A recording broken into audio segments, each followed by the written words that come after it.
On Sunday, Detective William arrives at a crime scene and meets Detective David, who was just transferred. The dead body belongs to a man who was shot down. Neighbors heard him argue with his wife for 2 hours, so the cops think it was a crime of passion. On their way out, William reveals he's retiring soon and wonders why David fought so hard to be reassigned to his lame unit. David just says he wants to do some good, and William reminds him that for the next 7 days, he's still in charge. On Monday morning, David wakes up next to his wife Tracy, who gets annoyed when the phone rings. David is called to another crime scene where he meets with William again. When David wonders if the victim is really dead, the cop who found the body gets angry and William scolds David for being condescending. The detectives search the house and find cockroaches all over the floor. The victim is dead at the table with his face on a plate of spaghetti. His hands and feet are tied, and under the table there's a bucket full of puke. David keeps making dumb comments, so William sends him to talk to the neighbors. Later in the car, David reminds William that he already has a career in the homicide department, so he shouldn't be doing grunt work. At the morgue, 4 people are needed to push the victim's huge body onto the table. The doctor explains that the man ate until he hemorrhaged internally. There are also some bruises on his head, but he hasn't been able to tell what. William theorizes that the man had a gun pressed to the back of his head. Afterward, William goes to the police station and shares the case details with the captain. After 12 hours of eating, the killer kicked the man, which caused his insides to burst. This is a lot of work to kill someone, so William thinks the criminal put meaning into this and may be a serial killer. William requests to be reassigned because he doesn't want his last case to be a crazy one. He also points out that this is too soon for David, who gets angry and offended. The captain refuses to reassign William, but he does put David on another case. On Tuesday, a defense attorney is found murdered. While the district attorney tries to calm down the press, David makes it to the crime scene. A big bloodstain on the carpet spells the word greed, and the blood was also used to draw glasses on the picture of a woman. At the police station, the captain tells William about the dead attorney. He also leaves him a bottle full of little plastic pieces that were found in the big man's belly. Apparently they were fed to him. William returns to the crime scene and opens the fridge, only to find strange holes on the floor. The plastic pieces from the stomach fit in the holes, so William slides the fridge back into place, and behind it he finds the word gluttony written in grease on the wall. There's also a note with a quote from Paradise Lost that means this has just started. Then William takes everything back to the station and theorizes that the serial killer is doing the 7 deadly sins. The big guy was first with gluttony, and the attorney was the second one with greed, which means they'll get 1 murder a day until the week ends. William leaves the station saying that David can have the whole case. In the evening, William goes to the library to study many classic books like the Canterbury Tales and the Divine Comedy. He photocopies a bunch of pages and makes a reading list, which he leaves in an envelope on David's desk. Meanwhile, David keeps studying the details of both crime scenes. On Wednesday, David is too frustrated at William's choice of difficult books, so an officer brings him the Cliff's Notes version of the texts. Later at the station, David discovers that he must share an office with William. When Tracy calls, she forces David to pass the phone to William so she can invite him to dinner. That night, William visits the young couple and can't help laughing when the whole house shakes because of the passing train. After dinner, the guys discuss the case. David believes that the killer sneaked in on Friday and was able to torture the attorney all weekend. The victim had to cut a pound of flesh with a knife and weigh it on a scale. There was also a note with a quote from the Merchant of Venice. The flesh came from the attorney's stomach, so he bled to death. William wonders if the killer is preaching. Then David shows him the picture with the blood glasses. This woman is Gould's wife, who has already been sent to a safe house. A confused William concludes there's something she didn't see but she's supposed to. The detectives decide to visit the wife and show her the pictures of the crime scene to see if she notices anything peculiar. The woman points out that a painting on the wall is upside down. The duo rushes to the crime scene and takes the painting from the wall, only to get frustrated because there's nothing behind it. However, William uses a brush on the wall and finds some fingerprints. Moments later, the print lab uses their devices to uncover the whole message, which turns out to be a bunch of fingerprints forming the words "help me." They're not the victim's prints, so they run them through the computer, but there's no match. On Thursday, the police discover that the prints belong to a guy named Victor, who was raised Southern Baptist, has a history of mental illness, and a long criminal record. All the cops leave the station to go after Victor, but William doesn't think he's the right guy. Minutes later, the team is bursting into Victor's building, which isn't in the best state. They kick down the door and search the apartment, which is terribly dirty. On the ceiling, dozens of pine tree air fresheners are hung to deal with the smell. In the bedroom, they find a shape in the bed, so they move the sheets to discover Victor's dead body. Its skeletal state says it's been dead for a while.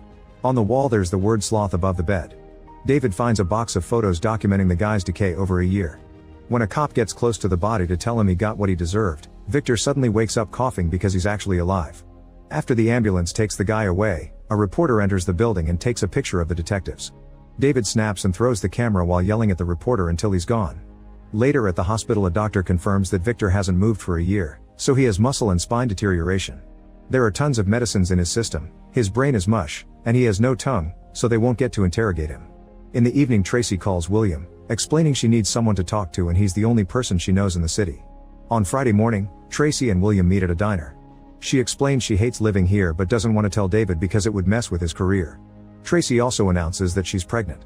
William shares that the one time he knocked up a woman she terminated the pregnancy. However, Tracy explains she does want to have children, she just doesn't want to raise them in the city. Then William advises her not to tell David until she decides if she's keeping the baby, and Tracy cries. Afterward William goes to work. He stares at the clues with David, who thinks the killer is a nutbag.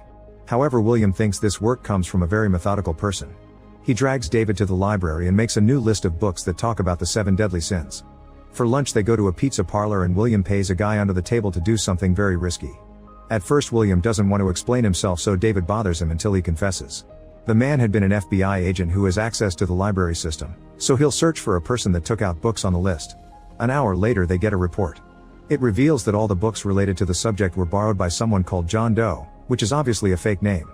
The detectives go to the address on the library card and knock on the door. Suddenly John Doe appears in the corridor and as soon as he sees them, he opens fire. The detectives drop to the floor to avoid getting shot and John runs away.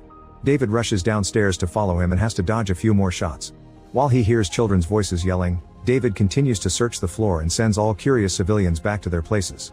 Suddenly he sees a screaming woman running out of her apartment, so he rushes inside, but after searching all the rooms he discovers that John escaped through the window. When David looks out, John opens fire at him from an alley and uses the distraction to run again.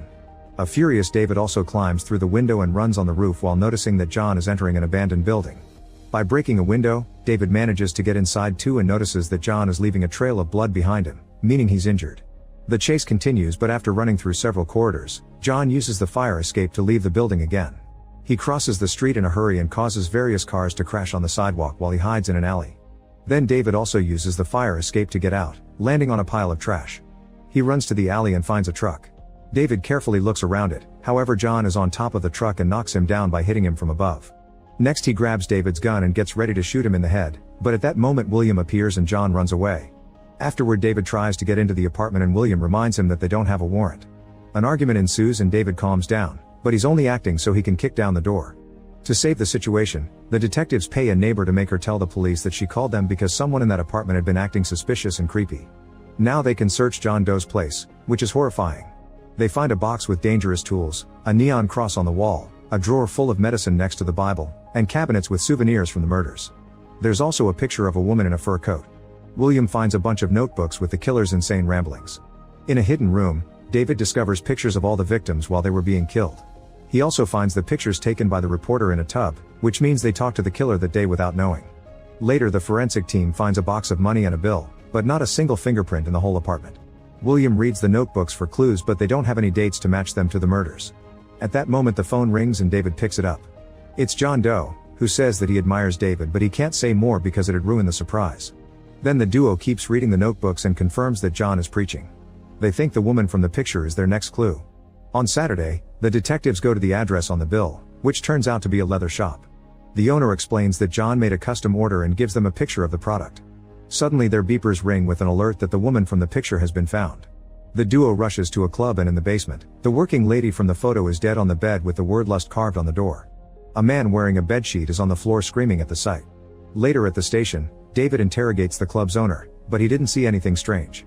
William interrogates the bedsheet man and shows him the picture of the product John ordered, a codpiece with a knife on its groin. The guy explains that John put a gun in his mouth to force him to wear the codpiece while doing the dirty with the working lady, which obviously killed her. When David gets home, he makes sure to tell Tracy that he loves her. William is annoyed by his metronome and throws it across the room. Since he can't sleep, he keeps throwing a knife at his dartboard with perfect aim. On Sunday, 911 gets a call from John saying he did it again. Moments later the cops find a woman dead in bed with the word pride painted on the wall with her blood. A bottle of sedatives and a phone have been glued to her hands. It seems John sliced up her face to cut off her nose and bandaged her before giving her a choice: call for help and live with a disfigured face, or use the sedatives to self-delete. The woman's pride made her choose the sedatives. At the station, William tells David that he isn't retiring until they close this case. Suddenly John Doe enters the station covered in blood and yells to be noticed. David takes out his gun and the cops surround him to handcuff him while he asks for a lawyer. Then they try to take his fingerprints, but he doesn't have any because the skin was cut off. William and David don't think John would give up so easily and suspect a trap. A lawyer talks to John and tries to make a deal with the cops. He explains that there are 2 more bodies hidden away, but John will only take David and William to the spots. The police don't want to take the deal, however John will plead insanity if they don't. If they take the deal, he'll plead guilty. William wonders if the bodies are real, so the district attorney shares the lab results, which confirm that the blood on John's clothes belongs to 2 new victims. The detectives have no choice but to take the deal. They shave their chests so microphones can be taped on them. While the captain deals with the press, the duo leaves with John in a car and a police helicopter follows them. During the trip, the detectives try to learn more about John, but he refuses to talk about himself and only says he must finish his work because it's special. William pokes at his religious logic and makes him rant. John explains he didn't kill any innocent people, all his victims were criminals just for falling for one of the big sins, even if it was just being overweight. He also keeps taunting David, which makes him angrier by the second. Eventually John asks the detectives to stop the car in the middle of an open field full of electrical towers. After checking on the time, John begins guiding the cops through the field.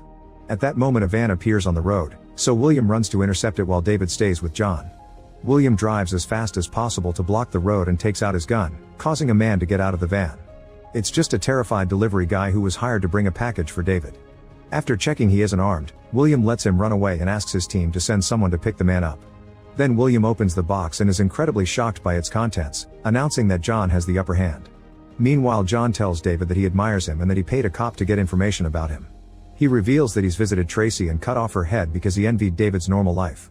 This means envy is his sin, so John asks David to shoot and become wrath. William rushes to calm David down, but he refuses to say what is in the box and that confirms that Tracy's head is in it. John doesn't stop taunting David and tells him that Tracy was pregnant, so William slaps him. Hearing about the baby is the last thing David needs to snap. He shoots John in the head and then his body 5 more times. In the evening, David is taken away by the police for his crime, and William finally leaves the force.